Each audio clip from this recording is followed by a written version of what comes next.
प्रिय मित्रों, स्वागत है आप सबका आपके अपने चैनल स्टडी विद प्रदीप पे। दोस्तों, जैसा कि आप सभी लोग जानते हैं कि हम लोग वीडियो क्लास कर रहे थे और इसमें हम लोग पढ़ रहे थे सामान्य विज्ञान जीआईसी आरओ यारो के लिए, जिसमें हम लोगों ने वीडियो क्लास में कार्बोहाइड्रेट पढ़ लिया, फैट पढ़ लिया, विटामिन पढ़ लिया। अब हम पढ़ने जा रहे हैं उसके वन लाइनर क्लास को। जो मित्र हमारी वीडियो नहीं देख पा रहे हैं किसी कारण से, तो वो क्या काम करें, यहाँ पे वन लाइनर क्लास को तो डेली देखा करें। एक नंबर दिया गया है 8004109989। इस पे आप अपना नाम लिख करके और जीआईसी या आरओ यारो जिसमें भी आप हैं लिख करके आप हमको सेंड कर दीजिए, जिससे हम आपको ग्रुप में ऐड कर देंगे। हम आपको लिंक भेज देंगे। आप निश्चिंत रहें, आपका नंबर कहीं, आपका नाम कहीं पे शो नहीं होगा। ठीक है, तो चलिए स्टार्ट करते हैं। यहाँ पे हम लोगों ने प्रोटीन को, फैट को और विटामिन कार्बोहाइड्रेट को पढ़ लिया था। प्रोटीन का वन लाइनर बचा हुआ है फैट का। तो चलिए दोनों के एक साथ वन लाइनर करते हैं, देखते हैं क्या क्या दिया गया है। जैसा कि मैंने आपको प्रोटीन में बताया था, प्रोटीन कितने अमीनो अम्लों से मिलकर बनता है? 20 अमीनो अम्लों के अलग अलग प्रकार से मिलने से प्रोटीन का निर्माण होता है। अब अमीनो अम्ल कितने होते हैं? 20 प्रकार के होते हैं। आपसे यही पूछा जाता है कि अमीनो अम्ल कितने प्रकार के होते हैं? आप कहेंगे 20 प्रकार के अमीनो अम्ल पाए जाते हैं। कितने प्रकार के होते हैं? 20 प्रकार के अमीनो अम्ल पाए जाते हैं। ठीक है, यहाँ आप देखिए, प्रोटीन अत्यंत जटिल नाइट्रोजन युक्त पदार्थ है और इसमें जो एक अलग तत्व पाया जाता है, कार्बन, हाइड्रोजन, ऑक्सीजन के अलावा जो अलग तत्व पाया जाता है वो कौन होता है? नाइट्रोजन होता है। तो नाइट्रोजन युक्त पदार्थ है जिसकी रचना लगभग 20 अमीनो अम्लों के भिन्न भिन्न संयोगों से होती है। ऐसे अमीनो अम्ल शरीर के उचित पोषण के लिए नितांत ही आवश्यक होते हैं। प्रोटीन शब्द का सर्वप्रथम प्रयोग जे वर्जिलियस ने किया था। किसने किया था? जे वर्जिलियस ने। कब किया था? 1938 में। तो प्रोटीन शब्द का प्रयोग सर्वप्रथम किसने किया था? जे वर्जिलियस ने 1938 ईस्वी में किया था। प्रोटीन मानव शरीर में केवल संरचनात्मक पदार्थ ही नहीं, वरना यह अन्य प्रकारों को भी संपन्न करते हैं। जैसा कि आपने पढ़ा होगा कि प्रोटीन क्या बॉडी बिल्डिंग फूड है, आपने 6 7 8 में पढ़ा होगा। तो ये शरीर का संरचनात्मक भोजन है। तो शरीर के संरचनात्मक भोजन के साथ ही बहुत सारे कार्य करते हैं, वरना यह प्रकारों को संपन्न करते हैं। मानव शरीर का लगभग 15% भाग, मैंने आपको वीडियो में बता रखा, 15% भाग प्रोटीन का बना होता है। मैंने आपको उदाहरण लिया था कि अगर मान लीजिए किसी का 100 केजी वजन है तो 15 किलो उसमें उस प्रोटीन निकल जाएगी। ठीक है, अब इस चक्कर में किसी व्यक्ति को मार मत दीजिएगा। प्रोटीन शारीरिक वृद्धि एवं प्रक्रियाओं के लिए आवश्यक है। कितना? शारीरिक वृद्धि और किसके लिए? ठीक, प्रक्रियाओं के लिए आवश्यक है। भोजन में इनकी कमी से, किनकी कमी से? प्रोटीन की कमी से। भोजन में प्रोटीन की कमी से शारीरिक और मानसिक वृद्धि रुक जाती है। शारीरिक वृद्धि रुक जाएगी और कौन सी वृद्धि रुक जाएगी? मानसिक वृद्धि रुक जाती है। प्रोटीन की कमी से शिशुओं में सूखा रोग, मरासमस, क्या होता है? सूखा रोग, मेरासमस तथा क्वेसर क्योर नामक रोग हो जाता है। ये दो चीज़ें आप याद रखेंगे कि प्रोटीन की कमी से बच्चों में जो रोग होता है उसका नाम क्या होता है? उसे सूखा रोग या मेरासमस कहते हैं, जबकि वयस्कों में जो रोग होता है उसे क्या कहते हैं, या दूसरा रोग का नाम क्या है? क्वेसर क्योर नामक रोग हो जाता है।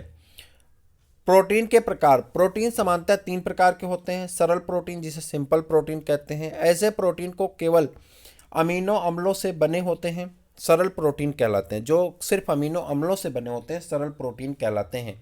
जैसे एल्बुमिन है, एल्ब्यूनाइड है, ग्लोबुलिन है इत्यादि। जबकि संयुग्मी प्रोटीन, कंजुगेटेड प्रोटीन की अगर बात करें, ऐसा प्रोटीन जिनका संयोजन प्रोटीन के अतिरिक्त अन्य किसी अणु से भी रहता है, संयुग्मी प्रोटीन कहलाता है। जैसे न्यूक्लियो प्रोटीन। तो यहाँ आप देखिए दो चीजें, न्यूक्लियो है और प्रोटीन है, यानी न्यूक्लिक अम्ल है और कौन है? प्रोटीन है। ग्लाइकोप्रोटीन, ग्लूकोज है और कौन है? प्रोटीन है। फास्फोप्रोटीन, फास्फोरस और कौन है? प्रोटीन आदि। व्युत्पन्न प्रोटीन, वैसे प्रोटीन जो प्राकृतिक प्रोटीन के आंशिक जलीय अपघटन से प्राप्त होते हैं, व्युत्पन्न प्रोटीन कहलाते हैं। क्या कहलाते हैं? जलीय अपघटन से प्राप्त होने वाले प्रोटीन को क्या कहते हैं? हम व्युत्पन्न प्रोटीन कहते हैं। प्रोटीन के कार्य। यह कोशिकाओं की वृद्धि एवं मरम्मत करती हैं। यह कोशिकाओं की वृद्धि एवं मरम्मत करती हैं। अनेक जटिल प्रोटीन मेटाबॉलिक प्रक्रियाओं में एंजाइम का कार्य करते हैं। कुछ प्रोटीन हार्मोन के संश्लेषण में भाग लेते हैं। हीमोग्लोबिन के रूप में यह शरीर में गैसीय संवहन का कार्य करता है। यह एंटीबॉडीज के रूप में शरीर में सुरक्षा करता है। तो कितना काम करता है? ये शरीर की कोशिकाओं की वृद्धि और मरम्मत करते हैं। ठीक है, मेटाबॉलिक प्रक्रियाओं में कार्य करते हैं। और क्या करते हैं? प्रोटीन हार्मोन का भी संश्लेषण करते हैं। हीमोग्लोबिन, आप जानते हैं हीम मतलब होता है आयरन और ग्लोबिन मतलब होता है प्रोटीन। ऐसा प्रोटीन जो हमारे रक्त में पाया जाता है उसे हीमोग्लोबिन कहते हैं। यह एंटीबॉडीज के रूप में शरीर की सुरक्षा भी करते हैं। प्रोटीन के प्रकार। एंजाइम के रूप में जैव उत्प्रेरक का काम करेंगे, शरीर में लगातार होने वाली जैविक रासायनिक प्रक्रियाओं में सहायता करता है। परिवहन प्रोटीन या रक्त में विभिन्न पदार्थों को विभिन्न ऊतकों तक ले जाता है। ठीक, उसके बाद संकुचनशील प्रोटीन, यह गति तथा चलन के लिए मांसपेशियों का संकुचन करता है। हार्मोन, कुछ हार्मोन प्रोटीन होते हैं, ये हार्मोन अनेक शारीरिक प्रक्रियाओं को नियंत्रित करते हैं। संरचनात्मक प्रोटीन एक कोशिकाओं तथा ऊतकों में संरचनात्मक भाग बनाते हैं। रक्षात्मक प्रोटीन, यह संरक्षण संक्रमण से लड़ने में मदद करता है, जैसे प्रतिजैविक। प्रोटीन के स्रोत दूध, अंडा, कली, बादाम, दाल, सोयाबीन, पनीर, मांस, मछली, अंडे की जर्दी आदि होते हैं। कहाँ से प्रोटीन मिलता है? तो प्रोटीन हमको मिलता है दूध से, अंडा से, कली से, बादाम से, दाल से, सोयाबीन से, पनीर से, मांस से, मछली से, अंडे से। आपसे पूछा जाता है सबसे ज़्यादा प्रोटीन किस में पाई जाती है, तो आप कहेंगे सोयाबीन में पाई जाती है। ठीक है। वसा, फैट भी हम लोग पढ़ लिए वीडियो क्लास में, बस यहाँ पे थोड़ा सा उसे मेमोराइज कर लेना एक बार। वसा शरीर को ऊर्जा प्रदान करने वाला प्रमुख खाद्य पदार्थ है। वसा के अणु ग्लिसरॉल तथा वसा अम्लों के संयोग से बनते हैं। कार्बोहाइड्रेट की तरह वसा भी कार्बन, हाइड्रोजन और ऑक्सीजन के यौगिक हैं, परंतु इनमें कार्बोहाइड्रेट की तुलना में ऑक्सीजन की मात्रा बहुत कम होती है। यह जल में पूर्णतः अघुलनशील होता है, लेकिन यह कार्बनिक घोलकों में घुलनशील होता है। क्षार द्वारा इसका पायसीकरण किया जा सकता है। वसा के प्रकार, वसा को उनके स्रोतों के आधार पर दो प्रकारों में बांटा गया है, जंतु वसा और वनस्पति वसा। जंतु वसा दूध, पनीर, अंडा, मछली में पाया जाता है, जबकि वनस्पति वसा वनस्पति तेलों में उपलब्ध होता है। वनस्पति तेल अखरोट, बादाम, मूंगफली, नारियल, सरसों, तिल, सूरजमुखी आदि से प्राप्त होते हैं। वसा सामान्यतः 20 से 25 डिग्री तापमान पर ठोस अवस्था में होता है, परंतु यदि इस ताप पर द्रव अवस्था में हो तो इसे तेल कहते हैं। वसा अम्ल दो प्रकार के होते हैं, संतृप्त तथा असंतृप्त वसा अम्ल। आप वीडियो क्लास एक बार जरूर देख लीजिएगा, आपको बहुत आसानी से सब कुछ समझ में आ जाएगा।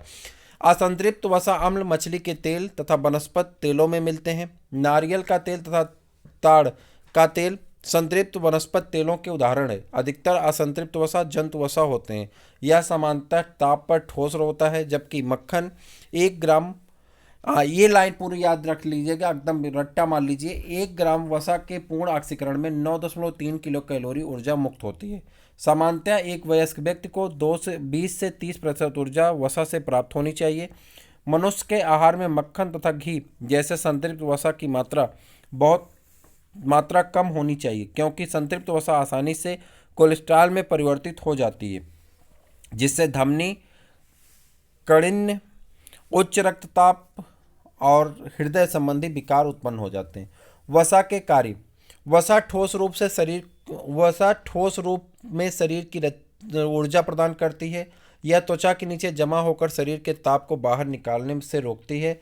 यह खाद्य पदार्थों में स्वाद उत्पन्न करती तथा आहार को रुचिकर बनाती है। यह शरीर के विभिन्न अंगों को चोटों से बचाती है। यह प्रोटीन के स्थान पर शरीर को ऊर्जा प्रदान करती है। वसा के स्रोत, वसा के मुख्य स्रोत हैं दूध, मांस, मछली, अंडा, मूंगफली का तेल, घी आदि। वसा की कमी से होने वाला विकार, मानव शरीर में वसा की कमी से त्वचा रूखी हो जाती है, वजन में ह्रास होता है तथा शरीर का विकास अवरुद्ध हो जाता है। वसा की अधिकता से शरीर स्थूल हो जाता है, जिससे हृदय संबंधी रोग, तो रक्तचाप इत्यादि की समस्याएं हो जाती हैं। देखिए, अगर आपको ऑनलाइनर क्लास करनी है तो आपको वीडियो क्लास थोड़ी देर के लिए ज़रूर देखनी चाहिए। वीडियो क्लास आप देखते रहिए, ऑनलाइनर क्लास करते रहिए, तो आपको ज़्यादा समझ में आएगा। जो मित्र किसी समय के अभाव में अगर वो वीडियो क्लास नहीं देख पा रहे हैं तो निराश ना हो, वो सिर्फ ऑनलाइनर की क्लास और प्रैक्टिस पेपर जरूर करेंगे, उनको इसका बहुत लाभ मिलेगा। देखिए, समय बहुत कम है, आपको तैयारी बहुत ज़्यादा करना है, इसलिए आप परेशान ना हो, आप ऑनलाइनर की क्लास ही देखा करें, आपको लाभ मिलेगा। पहले चैनल को सब्सक्राइब कर लीजिए, नीचे डिस्क्रिप्शन पे नंबर दिए गए, उस नंबर पे आप हमको एसएमएस कर दीजिए, हम आपको ग्रुप में ऐड कर लेंगे। फिर मिलते हैं किसी और वीडियो में, तब तक के लिए इजाज़त दीजिए। नमस्कार। लाइक जरूर करिएगा और शेयर करना मत भूलिएगा। ठीक है, नमस्कार।